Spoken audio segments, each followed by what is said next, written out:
Hello and welcome back to our kitchen here at Odlums. We're making a very festive and tasty savoury item next. So we're going to start by making the pastry. And into the mixing bowl I sieved 225 grams, that's 8 ounces, of our Odlums strong flour. To that then we're going to add just a pinch of salt.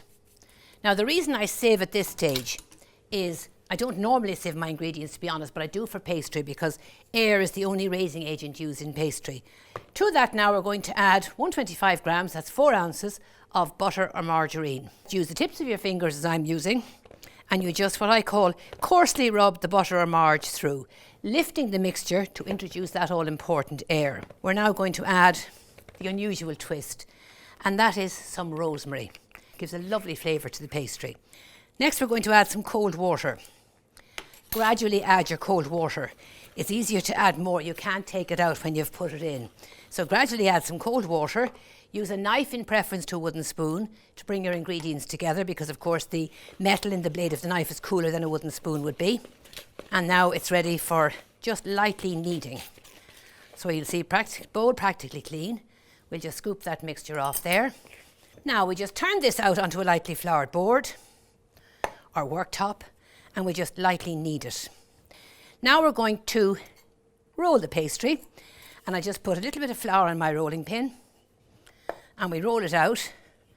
Now you want this quite thin, there's my cutter nearly gone, quite thin because it does, or should anyway, rise during baking.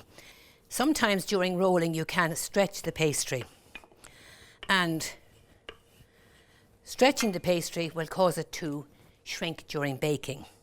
Take your cutter and cut our discs. We're going to bake these blind, which means we're going to bake them with no filling in them for now. Now just rest them into the bun tin. This pastry, as I've said, freezes well, but also you can make it the day before, pop it in the fridge and cover it with some cling film. Prick it well with a fork or a skewer before putting it into bake. Now, hot air rises, as we've said, up towards the top of the preheated oven to get a nice lift to the pastry. So we're going to put these into bake for no more than 15 minutes at the 400-200 gas mark 6. So back in 15 minutes.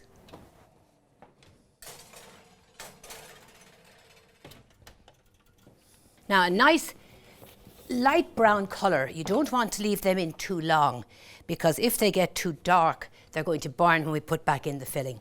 So just a tip for you. So now here we have our cranberry sauce. We're just going to put a scoop of cranberry sauce in. And I've also, as you see there in front of me, some cubes of Brie cheese. Now, onto this we're going to put our slices of cheese. And we just put these in long enough, about 5 minutes, upper shelf position, 200 centigrade, same temperature, 400 Fahrenheit, gas mark 6. And you just allow them to melt. And then you have a most divine tasting afterwards. So just give them a wipe and in for about 5 minutes. Look at this. Just beautifully melted and barely browned. So that's why it's the cheese barely browned, and we don't want the pastry to get much darker than it was. Now just a little tip.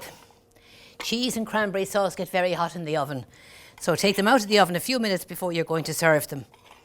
And here we have our cranberry and brie cheese tartlets for the festive season. Happy Christmas to all and happy baking.